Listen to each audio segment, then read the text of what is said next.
മാഷെ ഇതാരാ?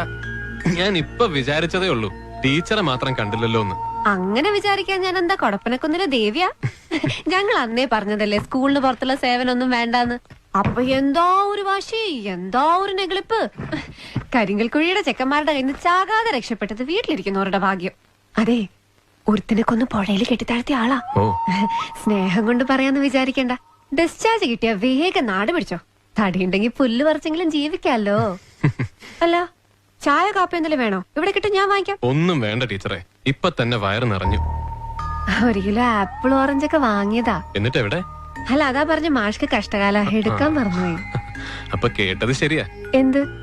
അല്ല, പിശുക്ക് കണ്ടുപിടിച്ചത് ഇയാളാണെന്ന് ഒരു നാട്ടുവർത്താനുണ്ടേ. ഓഹോ, അപ്പൊ എന്റെ കുറ്റങ്ങളൊക്കെ കളക്ട് ചെയ്ത് വെച്ചിട്ടുണ്ടല്ലേ?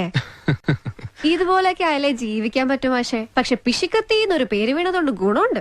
ഡൊണേഷൻ ഗണേശൻ എന്ന് പറഞ്ഞ ആരും എന്റെ അടുത്തേക്ക് വരില്ല. എന്ന് വെച്ചൊരു ചായ പോലും വാങ്ങിച്ചു തരാത്ത ആളൊന്നും അല്ലാട്ടോ ഞാൻ. വേണോ? എനിക്കൊന്നും വേണ്ടേ എന്റെ കൊടപ്പനക്കുന്ന് ദേവിയെ. അപ്പൊ ഞാൻ ഇറങ്ങാം. മാഷിന്റെ അത്ര പ്രായമൊന്നും ഇല്ലെങ്കിലും ഉള്ള ലോകപരിചയം വെച്ച് പറയാം. ചുവരുണ്ടെങ്കിലേ ചിത്രം വരയ്ക്കാൻ പറ്റൂ, കൈ ഉണ്ടെങ്കിലേ ശമ്പളം വാങ്ങിക്കാൻ പറ്റൂ.